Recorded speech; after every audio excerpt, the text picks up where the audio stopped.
And welcome back to the Baseball Development Hub podcast. My name is Trevor Powers, and I am joined by co-host of the podcast, Dan Galati. Dan, how are we doing on this fine, beautiful Sunday afternoon?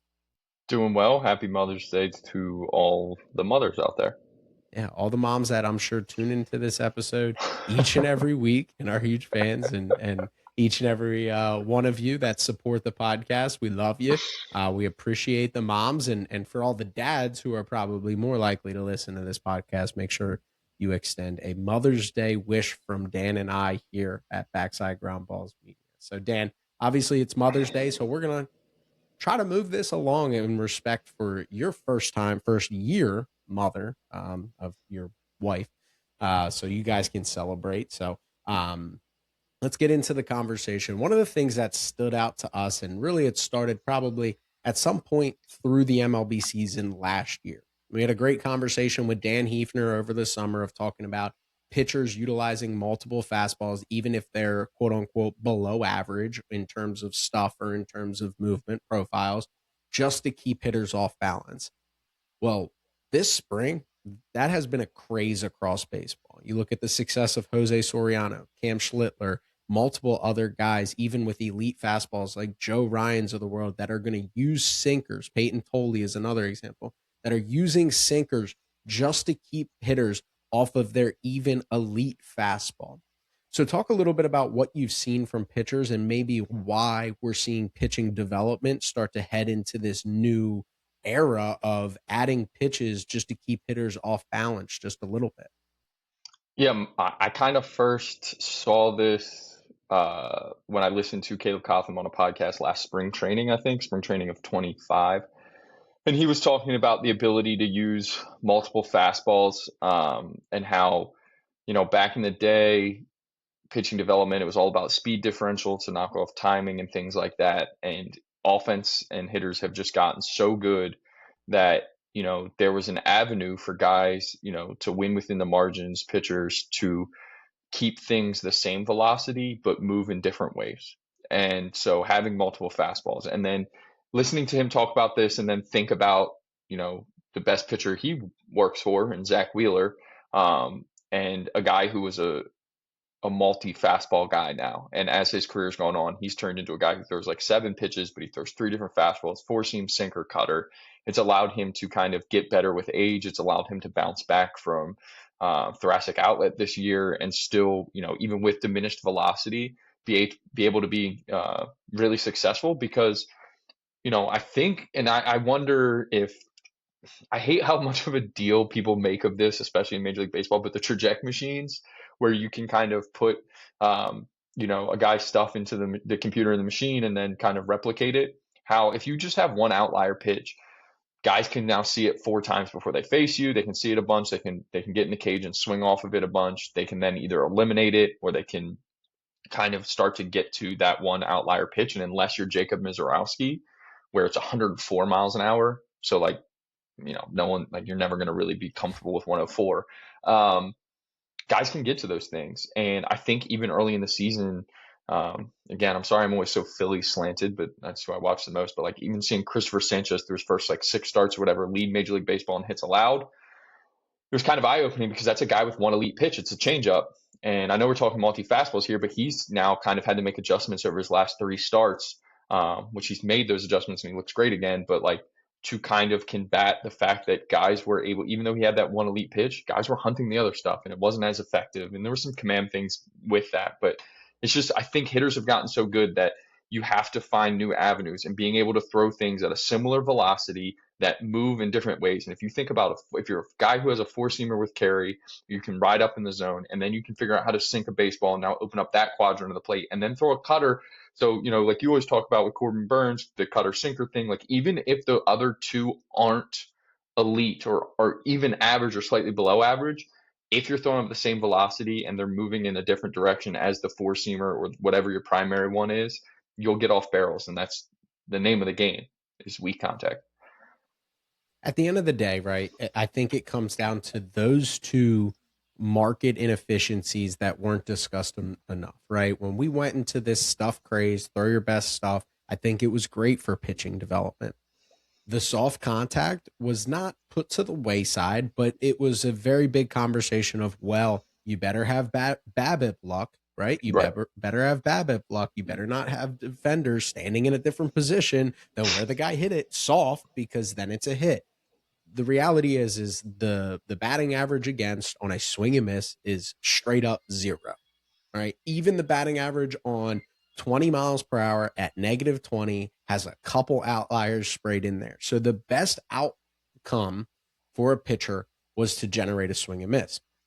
And that's why we started to see the starters go backwards, right? Because it was, how can we get guys through 9 innings with the most elite stuff? So a starter's going to throw 4 innings, and then we're going to roll 5 different relievers that are going to throw elite stuff, and we're going to get through this game as quickly as possible. I think what we're seeing, and this is both starters and relievers that are adding the fastball, but there's two other market inefficiencies that nobody talked about, right? The weak contact, and whether that's fly ball, ground ball, anything that messes up a hitter's timing, being able to create value in that, right? We talk about Seth Lugo throwing a cutter when a hitter thinks a four seamer's coming, and sure, the hitter might get it, but outside of the Aaron Judges of the world, it's a fly out to deep left. It's like, that's an out, right? That counts the same as a swing and miss if it's an out, right? So there is value in that. Sure, you're not going to be able to predict the outcome year over year as accurately, because some of those the wind might push that ball out one time, or the left fielder might be playing in a different position, or it might not be hit as high in the air to let somebody get under it. But the weaker contact is now a market inefficiency. The other one is the strike looking. There's no way to quantify how to get a strike looking. But I can tell you from what we know about tunnels as hitters in this world, Corbin Burns' example is perfect. He's a 50, let's just say a 55% cutter guy. You know, it gets on you quick. It's 96 miles per hour. It moves at an elite rate with ride and cut. And then if he sneaks one by you that starts on that outer third and he has elite command of it, and it turns right instead of left, guess what? Punch out. You can steal 2 or 3 strikeouts, not strikes, 2 or 3 strikeouts a game just by having a pitch that you've deceived everybody to go be hitting a left turn, and it hooks a right at the last second. Bang, nothing a hitter can do about it, because the game moves so fast. When we're being able to hit at the velocities that we're at right now, that pitch that has a subtle right turn instead of a left turn is the difference between flush barrel and fly out, swing and not a swing, strike looking and ball, right? And it really has made a difference in pitching development, in my opinion.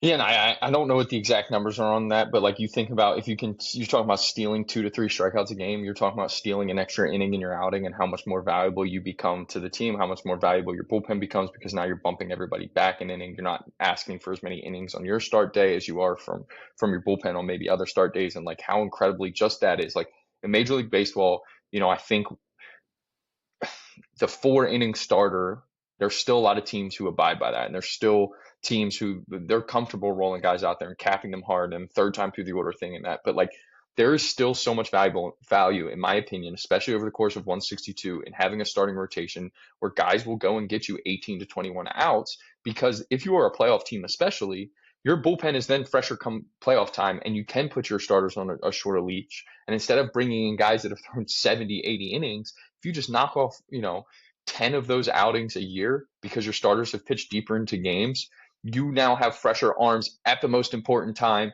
You're asking your starting pitcher to only go twice through the order. Then you're turning to those guys with elite stuff in the bullpen. They're fresher because they haven't been worn down over the course of 162. And like, if that's how you're planning it out into October, theoretically, right?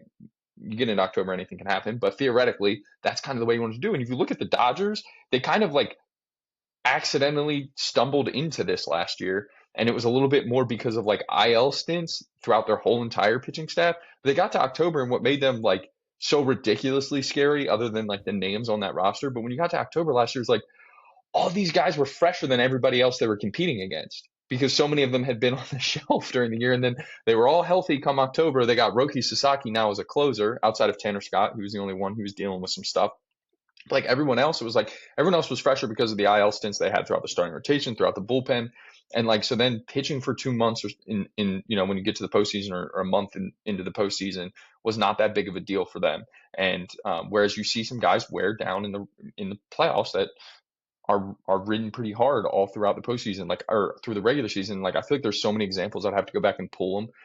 Like, I feel like how many times, this is always a constant to me, is like how many times you see like this closer was the best closer in baseball, and then he gets into October and like all of a sudden he's giving up bombs, and everyone just blames pressure, right? Like, I think Emmanuel Clase like 2 years ago, right? Before he got kicked out of the league, when he's pitching to like a .14 or whatever, and like he had the best year and he had like made 84 appearances. Then he gets into the postseason and Kerry Carpenter's going bridge off of him in big spots, and it's like, oh, he can't handle the pressure is the narrative. And it's like, or is it like we're now at outing 86 of the year for Clase and he's starting to wear down? Mm-hmm. And when you're a guy that relies on one pitch, becomes Mm-hmm. a lot harder, right? And Kershaw's the prime example of riding out for 230 innings a year and then crumbles, let's say, quote unquote, crumbles in the postseason. Is it workload or is it pressure that makes that person break? And then obviously over time, when it becomes repeated year over year, I think it starts to become a mental hurdle that somebody needs to get over. Sure. But you're right. When we ride these guys hard, especially for teams like the Guardians in the Class A scenario that needed Class A because they weren't a team that was going out and banging and putting up 8 runs a game or really putting pressures. They won a lot of tight games. They relied on him a lot. You can't expect that guy to be perfect over 100+ innings and still be the same guy and still be fresh and relied upon the same way he was at inning 20. Because, and that we're talking about relievers, right? I know for starting pitchers, we're talking about guys should be getting up to the 150s and they should still be able to maintain their stuff and their velocity and be fresh in the postseason at 100 innings, let's just say. But for relievers, like these guys bounce back day to day. I'm sure he had multiple 3 day in a rows. And again, it just creates more value in that pitcher individually, inning over inning, outing over outing, and you don't rely on, does this guy have his slider today or not? Does this guy have his fastball today or not? Right? Again, I can't emphasize enough. Peyton Tolley was a fascinating example because I was texting you while watching his first outing of the year against the Yankees. And my takeaway was that he threw too many sinkers for a guy that I believe has a legit, let's just say 70, 80 grade four seam fastball. But then I started to think about last year, right? He's a guy that gave up way too many home runs. We know four seam fastballs, no matter how good they are, tend to get got, right? They tend to be given up as home runs. He doesn't have elite secondary stuff. So he needs something to make his four seam fastball play up. And so I believe that they spent the offseason teaching him to add even a C grade sinker just to be able to say, like, hey, this pitch that you think you have dialed in at the top of the zone, I'm going to throw something that's just going to move a little bit downward compared to that. Same slot, same intensity, same effort level, same arm angle, same everything. It's just going to move a little bit differently. And when a guy's ready for an elite, hoppy four seam fastball, and that thing ticks down a millimeter, let's just say, that's a huge difference.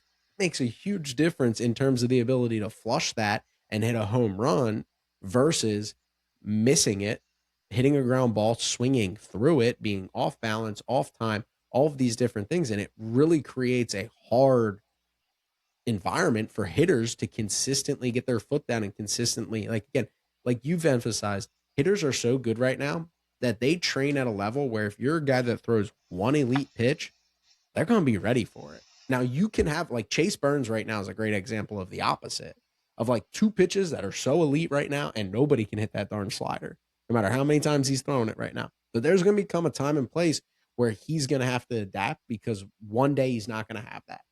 And these guys, these pitching orgs that are adding these fastballs are giving guys like Cam Schlittler another avenue. Hey, you don't have this today? That's okay. Use this a little bit more. Go punch out four dudes and still get through six. Well, and that's the thing is like to get through the six too. Like, how nice is it to have multiple weapons in that tank, right? So like, okay, we're going sinker first time through, and then we're going four seam cutter the second, third time through. Like now you can go deeper. Now we can face the lineup again because guys can't start. Oh, we've seen the four seamer twice already. Now here comes a third time he'll be on it. Okay, well now it's gonna sink, right? And so like now you're just, like you said, you're just throwing off the timing, and not even the timing. You're just throwing off kind of where they're swinging, and you're moving the ball off the barrel just that much. And like, how valuable is that? That's what everyone's trying to do, right? And like to me, the cutter has always been one of my favorite pitches in baseball because of the fact that, no one, everyone's out there throwing a cutter with a different type of fastball. I'm like, okay, but now you're taking that same profile and you're just moving it off the barrel, either in or away, depending on your handedness and the batter's handedness. And it's just like that 2 to 3 inches, not something that, it's easy to throw because you're not asking it to break that much. It's like you can have the profile of it can be not as good as other pitches, and it's still probably going to be successful. And like you've seen, like it's a craze. Everybody's like so many cutters nowadays, and it's like, a guy's third or fourth pitch, and that's fine. That's all it has to be. You just have to be able to mix it in. And then, I think the other kind of proof of this, right, is the caliber of guys who are also doing this that didn't before. Like Shohei Ohtani is throwing multiple fastballs. I mentioned Zach Wheeler early on, multiple fastball.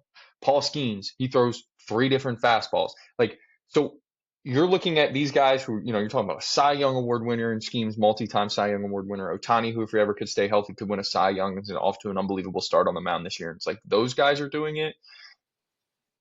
Probably tells you that, okay, this is the trend, this is where we're going. And then even like the guys that you're seeing in the tops of the ERA leaderboard this year already, that like a lot of the common baseball fan doesn't know Davis Martin.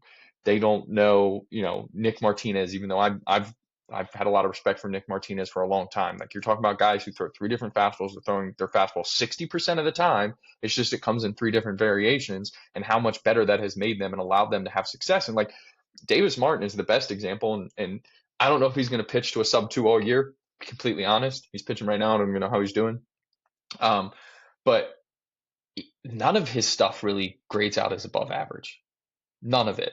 But he's 60% fastball with 3 different fastball offerings, and then he's throwing 3 different off-speed pitches. And it's like, well, you got to cover 6 pitches. So who cares if none of them are above average, I guess, because if I can mix them, and if you look at his percentages on all of them, like of the 6, he's throwing them all almost equally. And so it's like you have to cover all of these things pretty much equally. Good luck. Mm-hmm. I mean, even ask any young hitter, how hard is it to hit the accidental cutter and BP out of the machine? Hitters crumble when you, God forbid, your pitching machine catches a seam and it throws like a C grade sinker at him. Whoa, right? Like, think about that. And so even more to build off of 2 things, because there's so much good in what you said there. 1, the who of the individuals. What about the who of the organizations? Sure. Right? We want to catch trends.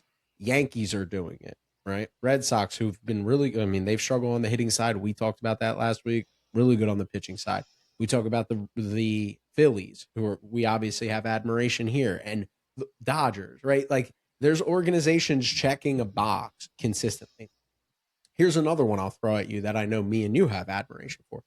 Georgia, the University of Georgia. This is a trend that has not gotten into college baseball, but I guarantee it will here in the near future. The example you mentioned exactly, Joey Volchko against South Carolina, and I'm sure it's happened multiple times since here, but me and you were diving into his South Carolina data. 2 times through the order, he is a guy that naturally supinates around the baseball. Everything he throws is cut. He's the worst catch play partner in the world because he throws cutters at his poor friends, right? Everything cuts, and he's 2 times through the order shut out. And guess what he breaks out 3rd time through the order? A sinker. What does that do to the offense that you're hitting against if you're sitting there and everything is cutting away from you? Gross sliders, gross sweepers, gross forcing, like it's claimed to four seam, but it literally moves like a cutter, and everything's at 96 moving away from you. You feel like 3rd time through the order, you finally have an idea of what his approach is. You're leaning over the plate, and he starts one in the other batter's box. You go, easy spit. What do you even do, right, as a hitter? Like, think about that. And I think that shows the people that me and you have immense admiration for in both professional baseball and college baseball are chasing this craze and understanding what it's doing and understanding how to create value at bat over at bat, right? That repetitive nature of seeing guys a 3rd time through the order. And I think that is such a telltale sign that, like, the orgs that aren't doing it, it's just because they haven't caught up yet, right? Like it's not because they think that these guys aren't capable of doing it, right? It's because these orgs are just ahead of them, and the pitching minds that are utilizing this tactic are ahead of them because it's effective, even if it doesn't generate the 50% swing and miss on a certain pitch. if it creates soft contact, if it creates a couple takes in the strike zone, if it creates just an imbalance and some outs that you can steal throughout an outing, every pitching coach and every coach in the country at all levels of baseball would take that.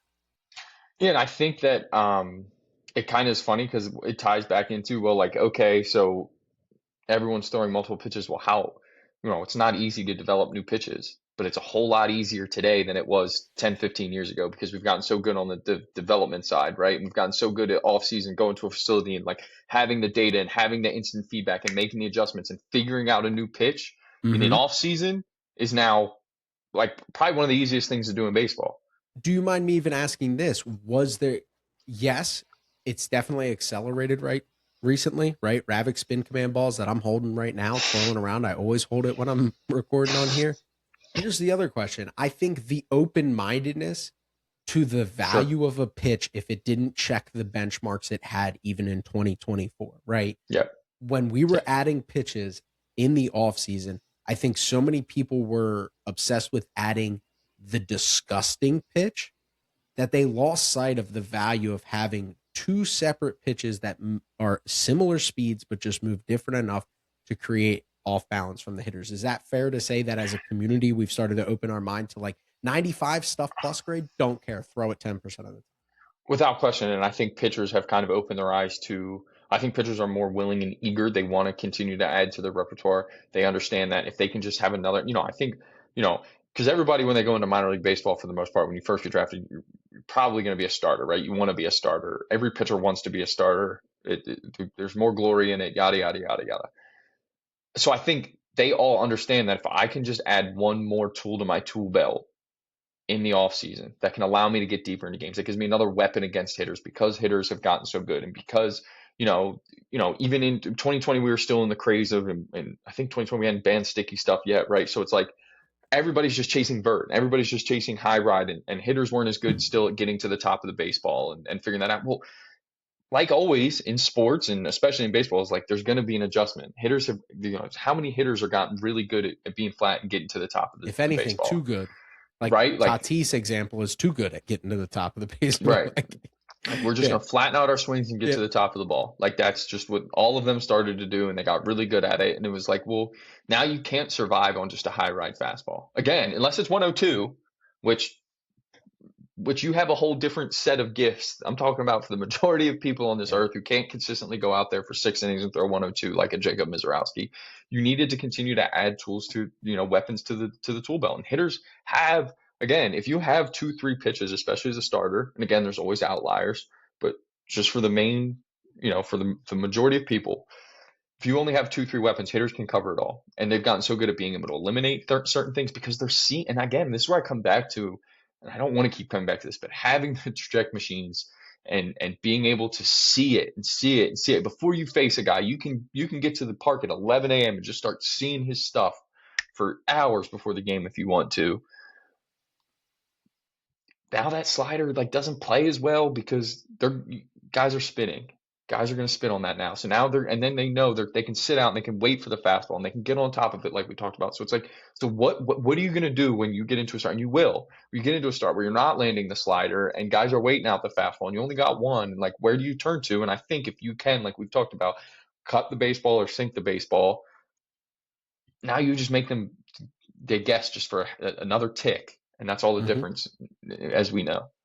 Well, I talked to that with, I was down at Georgia this past weekend and spent some time with Trey Phelps this past week. And he mentioned the fact that his hitting routine on a daily basis is he hops right in the IPitch machine, right? Because it's just like, that's how these guys train at the SEC in professional baseball at those levels, because they know that when they have to go out there and compete and come game time, that it's going to look similar, right? Kyson Witherspoon's a guy that has had a lot of success in professional baseball so far. And I had asked Trey, I was like, hey, who's a guy that the IPitch set you up for success? And he was like, Kyson, who I still think, and he said this, he goes, Kyson Witherspoon, who is absolutely gross.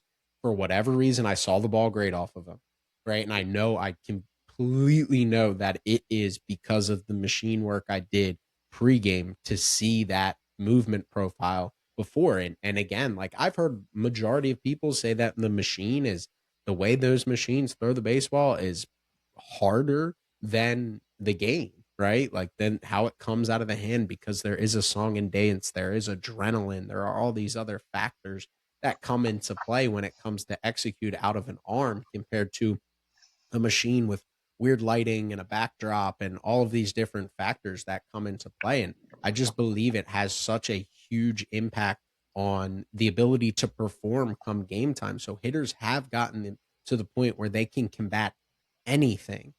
And I truly mean anything. There are very few pitches in this sport that I think hitters are unable to get to. I think Mizorowski's fastball is probably up there with one of them, and then in tandem with his slider, because those two pitches, That's like how a they work with it. cutter. Yeah, Yeah, and it's it's like 96, 97. Yeah, with a lot of movement. Like let's just say. crazy. And he's a unicorn, right? Like, and I think I think even hitters would tell you that he's a unicorn. But the ability to at least go in and fight against that stuff, hitters are more prepared now than ever to do just that. And pitchers have to find something to keep them off balance. And even you mentioned outside of Mizorowski, like the elite guys do this, right? Like Dollander has a really good fastball. It's upshoot, it's low release, it's high vert. He has a really good four seam fastball. He had a really good four seam fastball in college.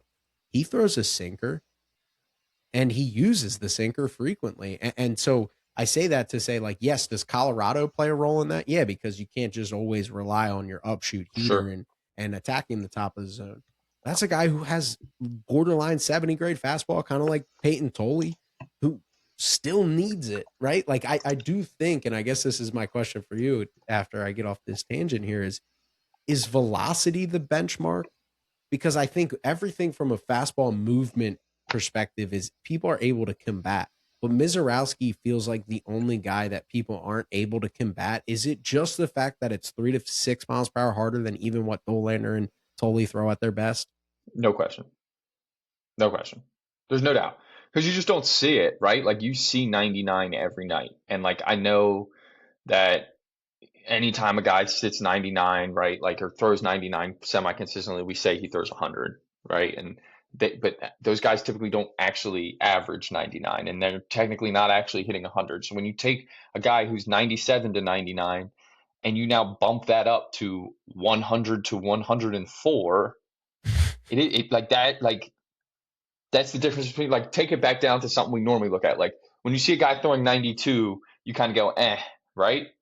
But then when he's throwing 96, you're like, okay, he's firm. Like 96 is still firm, right? The scoreboard, you watch enough Major League Baseball nowadays, the scoreboard always flashes a different color on the radar gun when it's 96 and above. Every single, I don't care whose broadcast you're watching, when it's 96 and above, it's a different color, right? So that 4 miles an hour is a huge difference. Like, so now take it to 100, 103. You just don't see it. Like you don't see it. You don't see 103 miles an hour, and he's out there just ripping 103, and it still has. It's not like it's average movement either. It's But got it's elite. Yeah. so even the like to me, it's like Dollander. We can go with Dollander, who has that really good upshoot fastball. It's elite movement profile. Like it's really good. Guys can still, he'll make a mistake. Guys will still get on top of it. They'll hammer it, right? The Braves just touched him up 2 outings ago. He just got absolutely touched up. Well, they can get on top of it. When that happens to Mizorowski, it's like a fly out because guys are like still just, and he's been hit, which is the crazy part in his career. We've seen it happen. But like when he's on, like the other night against the Yankees, when guys were like squaring it up, they were still just flying out because it's got elite movement, and they were still a tick late, and they couldn't truly get barrel to it, and they couldn't get the bat out in front, where you get those true backspin home runs or extra base hits that you're hitting.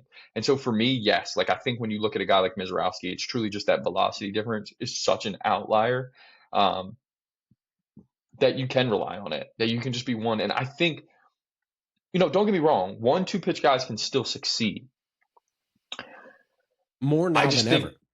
They're just going by the wayside a little bit because like the multiple fastball thing has become so important because we're talking about, not even just like you mentioned stealing strikeouts, which like that's like the next level. If you can steal outs, like you're stealing extra outs that you might not have gotten, or extra strikeouts that you've not gotten, which are still so important for a pitcher. But like, what about just stealing strike one, Trev, and being able to work ahead in the count? Because the guy's sitting on Oh your yeah. high rod Yep. fastball and he's gearing up and he goes, oh, here it comes. And then you freeze him because it's a sinker and you just stole strike one. Now you're 0-1 and now you've just opened up the whole board for the rest of your stuff. How important is that? I mean, let's go back pitching coach, Dan, right? Steal the 0-0, steal the 1-1, steal a 3-1 to get to 3-2, right? Like we can do this all day. Steal a strikeout, right? Like pitching coach adages, if you can steal a pitch, create a foul ball. If Even you if can exactly. create a foul ball, a Yep. foul Yep. tip, Yep. because Just off the you barrel. create Yep. it just off the barrel, something that moved differently, something You that they won. foul straight back. You're 0-1. Foul balls are strikes. That's as valuable. Stealing strikes. It's not always about the swing and miss. And what these guys are realizing, even guys with elite stuff, elite swing and miss stuff.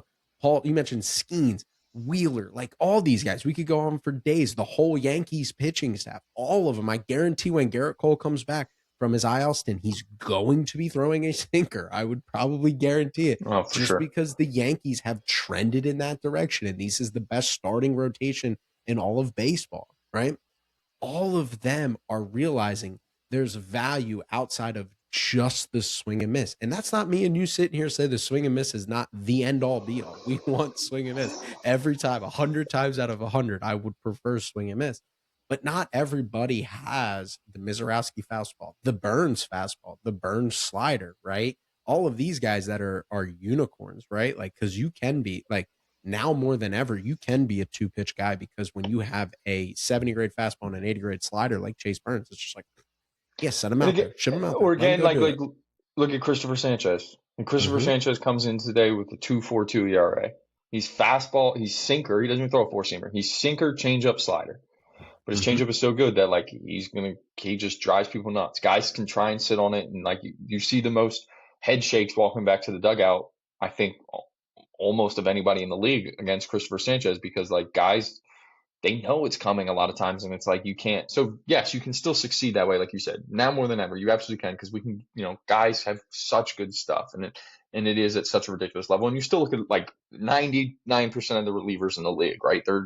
They're one fastball typically. They're two pitches, maybe three, and they're really good. I just saw.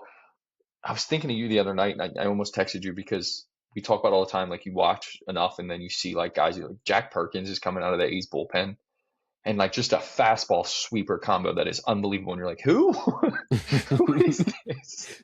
Who is this guy? This stuff is disgusting. Like I don't know who this guy is, and I watch a lot of baseball, and his stuff is ridiculous. And I it's need just to like throw so. the Colorado Rockies Phillies game on Friday night. Victor Vodnik. Yes. Unbelievable. He's another one. There's like Victor Vodnik. Like he sounds like a comic book evil villain. And it's just, his stuff is ridiculous. And he was throwing two fastballs. He was. But like, it's just like, so he was four-seam sinker. And it's just like, so I think, I don't even know where our point was, but I think it's just like so important to, especially for starters, like being able to steal those strikes, like you said, and being able to steal even an extra out and get like, everybody, all these starters, like I know the trend organizationally and philosophy wise was like 4 innings, and we were going to get them out as soon as possible. And somewhere along the lines that got clouded into like the pitchers didn't want to go deeper into games. Like every single guy out there wants to go out there and throw 9 innings. And if you're going to tell them that, hey, just by adding this or doing this or being comfortable, mixing in another fastball will allow you to pitch deeper in games. I mean, that's where you get the willingness and the buy-in from the player. Yeah. And again, we want to talk about how good hitters are. Victor Vodnik, who anybody who's laid eyes on him, he's gross. He's pitching to a 6.32 this year, insane. with like getting kind of banged around. Like, not gonna lie, like good swing and miss stuff, a little bit too many walks, obviously, as you can imagine with a guy with that good of stuff, but like just like getting roughed up a little bit. Like, and it's like I watched him on Friday and I was like, oh, I guess the Rockies, one viewing, and I was like, well, I guess the Rockies have an elite closer this year, right? Like, it's just like, Well, that's and then how they have good the other guys guy, are. but then they even have someone who's even scarier out there. It's the Juan Mejia kid. Who, let me Mm-hmm. pull him up real quick. I know we're going off the rails a little bit. The Juan Mejia, I mean, again, it's like 45%. You know what's funny is I'm pulling all these guys up and they all throw multiple fastballs still. It's just a Yes. reliever, so they like barely throw the other ones. But like Mejia, Mm-hmm. 9% sinker. But here you go. He averages 97.6 on the fastball, and then he's throwing the sweeper 41% of the time. And it's just disgusting stuff. And it's like, he's easy 90, 99. Like a lot of the times you're seeing the radar gun, it's 99. It's just like, you're on the Rockies and you're not very good, but you're still like, this is what your Good. stuff looks like. So Yeah. right, you're still You're still disgusting. good. Yeah. Like, at the end of the day, you're still elite You're pitching in to a a weird way. four. I don't know how.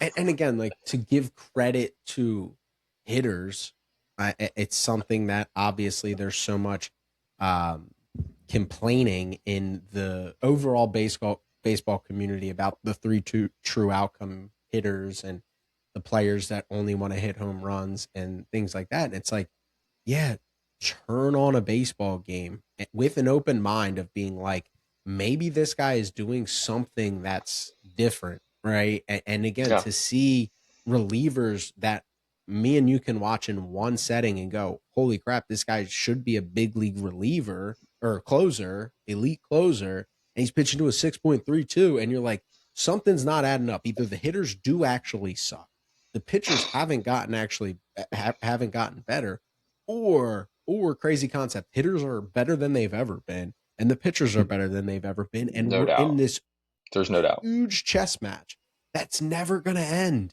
right? Because the second, as an offensive community, we finally figure what Mark DeRosa talks about this on MLB Central each and every day. Hitters nowadays seem to be going into the get your foot down, limit your moves. Why? Because everything's happening so Because fast. Shohei Ohtani hits 60 pumps and bats 300 every year.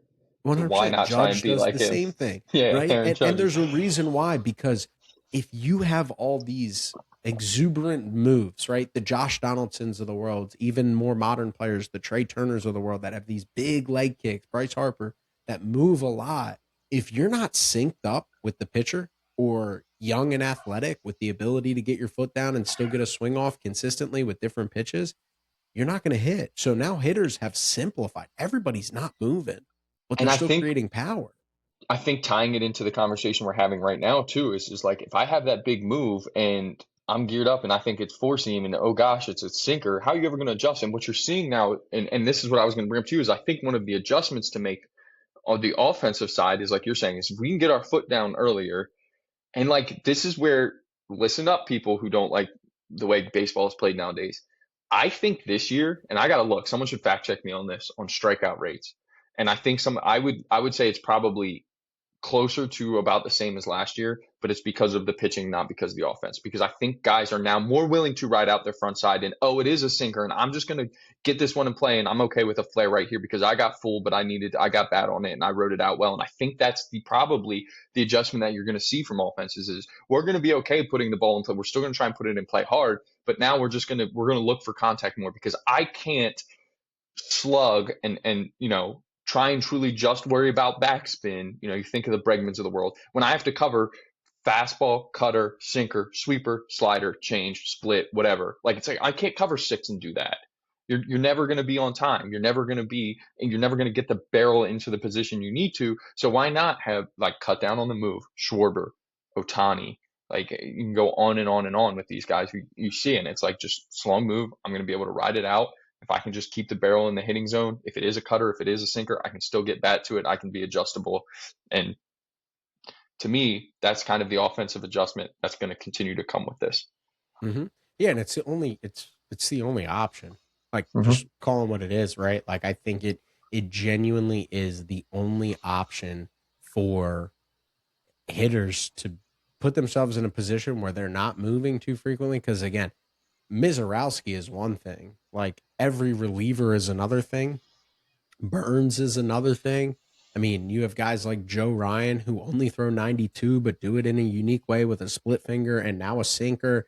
to be able to keep you off balance. So even the guys that don't throw 100 miles per hour are doing something unique enough to keep you off balance.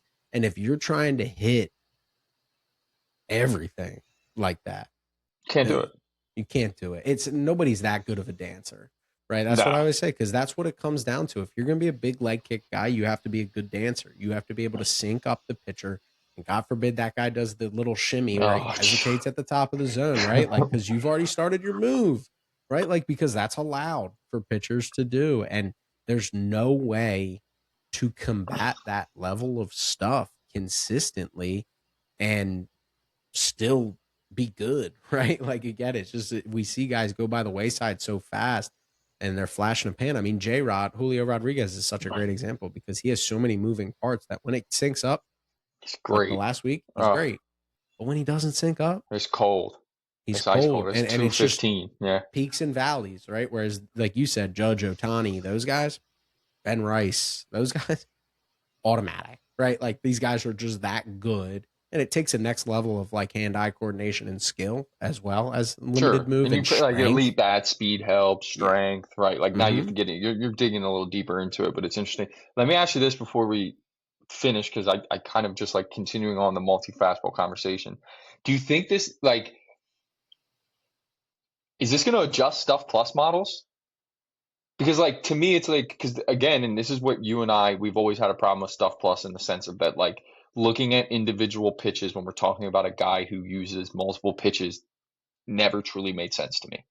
Right. And it did make a lot of sense when we came out with these models and we were in the craze of like throw your best pitch 75% of the time. Okay, well then you need an elite one pitch or else like it doesn't matter. But if we're looking at Davis Martin, who I don't even know what he lands on the Stuff Plus thing, but like let's look at a Davis Martin. But he's throwing 6 pitches. He's pitching to a sub-2 because he generates weak contact. He strikes out almost a guy an inning. But again, it's like he probably doesn't rank out anywhere close on anything like he's not elite in anything. Well, but he's getting the results because when you combine the entirety of the repertoire, I wonder if it's just going to cause some sort of shift in Stuff Plus models.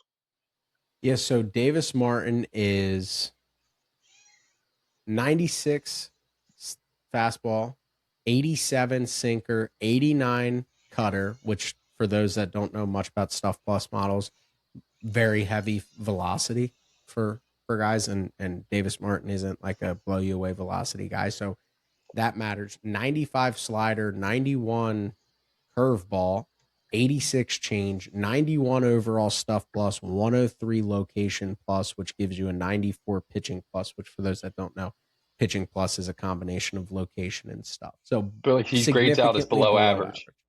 And we know about standard deviations of Stuff Plus. That's way below average.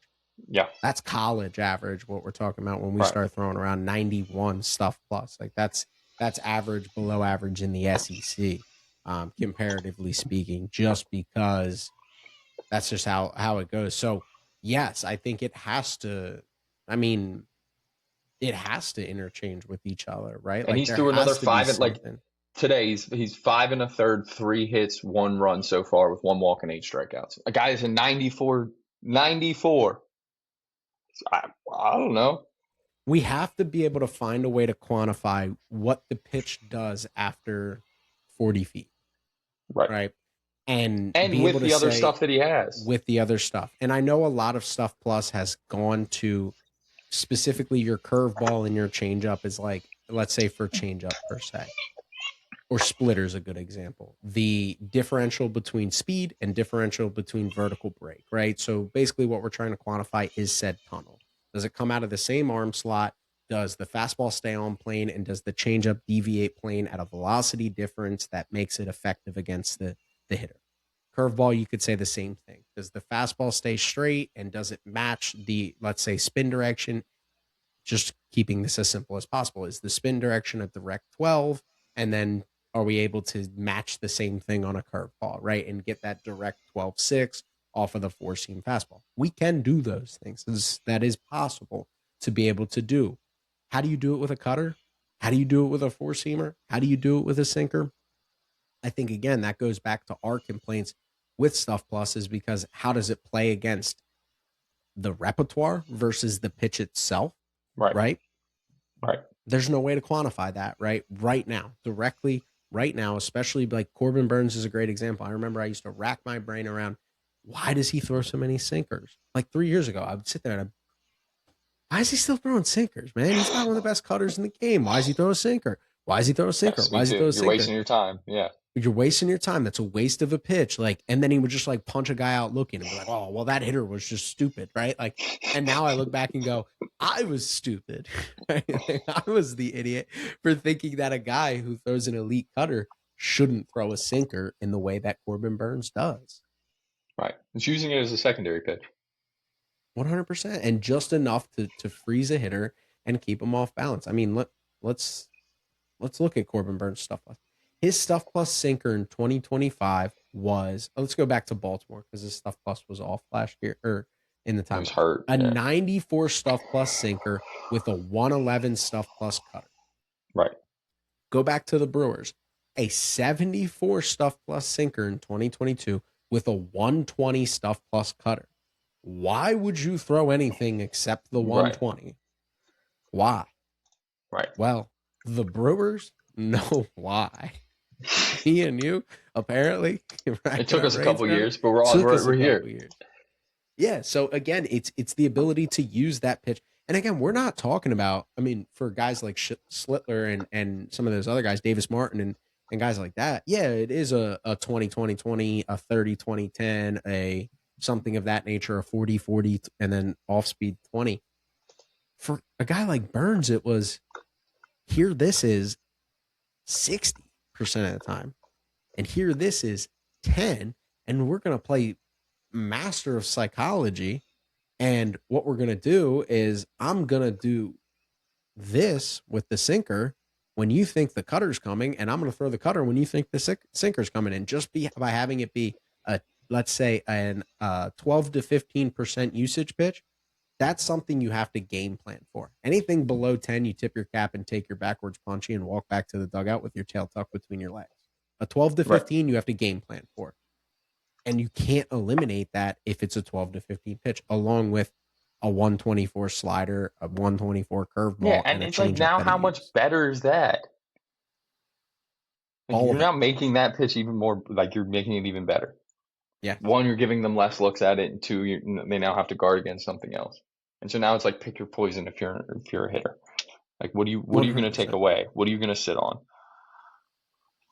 Exactly. And it's impossible to game plan consistently for those, pitches, right? Like I think an interesting one here is in 2022, what was the value of his sinker? Yeah, it didn't grade out great, but his cutter was so good, above average. And how much of that has to do with the fact that guys had to think about the sinker, even if it got hit when it was predictable, right. Think about the sinker to make the cutter play up. Right. Yeah. I mean, I don't know. It makes sense. Hopefully we've convinced some people that are listening to this. I hope so as well. I'm now. Yep. Here it is. So this is what I was looking for. Fan graphs can be overwhelming sometimes. Very. 55% cutter, 6.7% sinker in 2022. Right? And I would think you could even bump that to 10%. I think, yeah. And I think he was heading in that direction. With Baltimore, it was more slider. He increased his slider usage, but it was trending up each year since 2022, the sinker usage was. But again, I feel like every time I watch Corbin Burns, he stole a strikeout or two on a sinker. You're like, man, why is he throwing that? And again, you still 2 strikeouts. You're talking about another inning, essentially. And just that much easy deeper into a game. Yep, like, and easy. Or get yourself get you out of a jam, right? Yep. You got second and third. You need to punch out. Oh, I haven't. I've been cutter. Here comes a backdoor sinker, and now I've just frozen a guy. I strand that runner at third. That swings the entire game. You can't quantify how valuable that is. You cannot quantify. And again, it's the same thing with the Seth Lugo. The fly out to the warning track and left could have been intentional, right? Like it could have been. Like, as crazy as that seems, because a fly out to left is usually probably going down as a quality at bat for the hitter. There's no way to quantify exactly what the intent was, but saying, yeah, I feel like he's on my 4-seamer right now. Let me throw a cutter that gets him off balance and he hits it, gets under it, rather than crushing it and pounding it to the left center gap or over the fence, gets under it just a little bit and it ends up being a long fly out to left. Like that is, there's no way to value that. No prediction model, no stuff plus model, nothing is going to ever quantify that. And that is the art of baseball, right? Right. That we talk about. That is the art. That is what bothers old school people like Billy Ripken to the nth degree that feel like analytics has lost the art of baseball. Well, analytics is now telling guys to throw more sinkers to offset Be forcing more fastball. like Greg Maddux. Yeah, exactly. What happens when analytics start saying be more like Greg Maddux? It will really throw Exactly. the industry into a tizzy. Dan, any closing thoughts as we wrap up the podcast here? No, this is a lot of fun. Hopefully, conversations like this make people, I don't know, smarter, but watch different things about the sport of baseball and see it the way you and I do, and why people who may find the sport boring, for people like you and me who can throw on an MLB big inning, which is the greatest invention ever, and watch all those games at once, can be, it never gets tiring for us because No, it's so enjoyable. because there's always something to look at. Wow, that's interesting that guy's doing this, or that pitch is really effective, and I can see why it's working. And those conversations that me and you text about a lot, and being able to watch the game. Hopefully, somebody, whether it's from a player development perspective, you feel like a guy has a good fastball, but it's getting hit a little bit too much. You want to add a sinker or anything that kind of goes from player development perspective. That's what we're trying to do here by have these conversations and highlight professional baseball in that way. So, Dan, appreciate the time on the first Mother's Day of many. I know Sarah will be happy to get you back before dinner and get settled and have a good Sunday evening. For our listeners that are still listening, make sure you smash that subscribe button. We're posting podcasts weekly. Obviously, the content coming out on the main channel as well. Subscribe to both Backside Ground Balls Media and the Baseball Development Hub podcast. And that'll do for this episode of the Baseball Development Hub podcast.